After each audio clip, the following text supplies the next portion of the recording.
Alright, so Shrek 5 is actually happening. Like, for real this time. Not a rumor, not a leak, not some DreamWorks executive dropping hints at a panel nobody watched. It's confirmed, it's in production, and honestly the internet has already lost its mind over it, and the movie isn't even out yet. So let's just get into all of it, because there is a lot to unpack here. Let me start with what I think is the most underrated part of this whole announcement. The fact that we might finally get answers to one of the oldest mysteries in the franchise. Think about it. From the very first Shrek movie, something has always felt off about the world. Shrek is basically the only ogre around. He lives alone in a swamp, everyone's scared of him, and aside from Fiona after her curse breaks, there's just no one else like him. His family is never shown. His backstory is barely touched. There's that one dark gag about his dad trying to eat him as a kid, and that's it. That's all we ever got. And for over 20 years, fans have been sitting with that. Where did all the ogres go? Why is Shrek completely alone? Shrek Forever After gave us a glimpse of an alternate timeline where ogres actually existed in numbers and had built a whole resistance movement, but then the timeline resets and they're all just gone again. That montage at the end doesn't count as canon, and honestly, it just made the mystery worse. There's a theory that's been floating around for years that Lord Farquaad, the guy who spent the first movie rounding up fairy tale creatures and basically ethnically cleansing the kingdom, might have had something to do with wiping out the ogres before the story even begins. And if Shrek 5 actually goes there, if they actually commit to that backstory and make it the emotional foundation of the film, that would be genuinely bold storytelling for what most people still think of as a kid's franchise.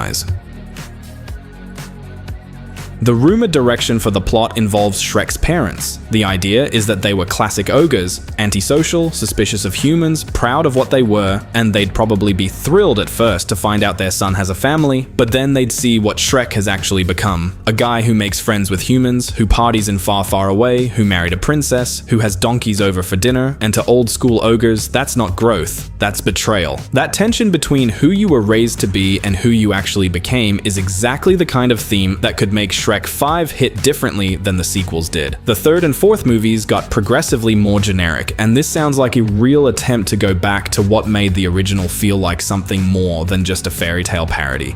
Now here's where it gets interesting from a narrative standpoint. If Shrek's parents factor into the story, and if the film also deals with Felicia coming into her own, and we'll get to her in a second, then you've essentially got 3 generations of the same family all processing what it means to belong somewhere. Shrek caught between his roots and the life he built. His parents unable to accept how much he's changed. And Felicia, who's grown up in a world that already accepts her, trying to figure out who she is independently. That's actually a rich structure if they execute it right. Felicia is probably the biggest new element in all of this, and the casting of Zendaya came out of absolutely nowhere. Nobody had her name on any shortlist, nobody was speculating about her, and then the teaser dropped, and there she was. From what insiders have described, Felicia is sharp, energetic, and very much her parents' kid. Which tracks, because Shrek and Fiona's daughter being anything other than chaotic would feel wrong. What makes her role more interesting is that she apparently has some involvement with magic, and not in a controlled, studied way. The rumors suggest she accidentally opens a portal while experimenting with spellcasting, which traps Shrek and Donkey in the real world because she can't figure out how to reverse it. None of that is officially confirmed, but it lines up with the broader idea that Felicia is smart but impulsive, which is a genuinely fun character dynamic. And if the villain of the film is tied to the world of magic, which seems likely given the setup, then Felicia becomes the center of the whole conflict, not just a side character. On the villain front, nothing has been confirmed, but the groundwork being laid points towards someone from the sorcery side of the Shrek universe. DreamWorks has always loved pulling from classic fairy tale mythology, and the most interesting direction they could go, and this is my take, would be someone rooted in Arthurian legend, specifically Morgan Le Fay. She fits the Shrek universe in a way that feels almost too obvious once you think about it. Arthur was already introduced in the third movie, and logically, he should be back as an adult king by now. Morgan as his relative, a figure who was written out of Camelot's history and has been quietly building power ever since, gives the story a villain with actual personal stakes and a believable ideology. She's not evil for the sake of being evil. She genuinely believes the world has lost something by moving away from real magic, and she wants to correct that. That kind of villain is always more compelling than a generic, power-hungry antagonist. The Rumpelstiltskin approach in Forever After worked okay, but a character with real mythological weight behind her could elevate the whole film.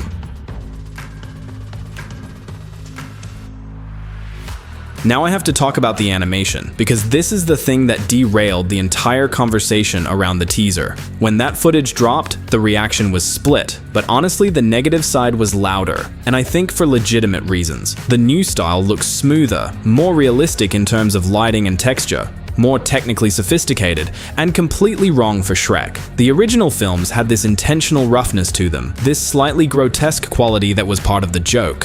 Shrek wasn't supposed to look beautiful, Donkey wasn't supposed to move like a Pixar character, the imperfections were the point. What the teaser showed looked closer to something like The Croods, or even Illumination's house style, and that's not a compliment in this context. It's polished in a way that strips out the personality. Some people defended it, saying the characters look more expressive and that the technology genuinely allows for better performance capture now. And sure, technically that's true. But technical achievement and emotional resonance are two completely different things, and Shrek fans aren't asking for better lighting on Shrek's face. They're asking for the movie to feel like Shrek. There's a reason the Sonic the Hedgehog situation from 2019 became such a landmark moment in fan response. Paramount actually listened, pulled the trailer, redesigned the character, and the movie ended up doing well partly because of that goodwill. DreamWorks is in a similar position right now, and the fact that the release was quietly pushed from 2026 to 2027 feels significant. The official explanation is just scheduling, but it would make a lot of sense if the extra time is being used to reassess the visual direction before it becomes a permanent PR problem.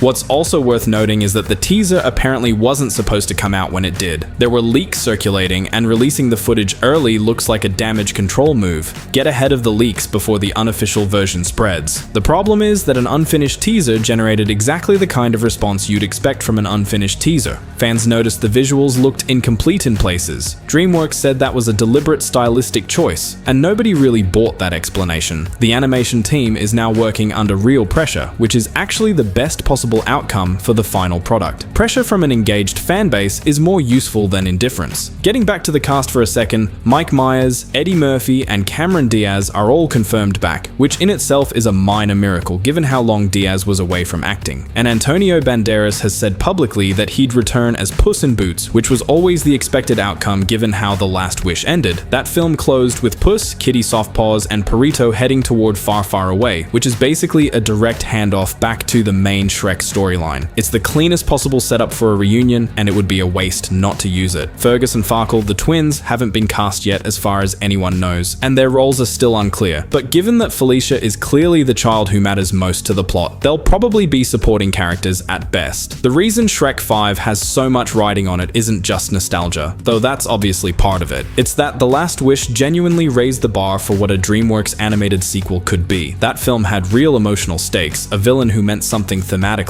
and visual style choices that actually serve the story. Shrek 5 is coming off that goodwill, and the expectation is that it should match that level of craft, rather than going back to the lower stakes energy of the third and fourth films. If the creative team can pull together the generational family story, the Felicia arc, the mythology around what happened to the ogres, and a villain who ties all of it together, and if they fix the visual direction, then there's a real case for Shrek 5 being the best entry since the original. That's not a low bar to clear, but based on everything that's been described, the ambition is there. Whether the execution matches it is the only question left.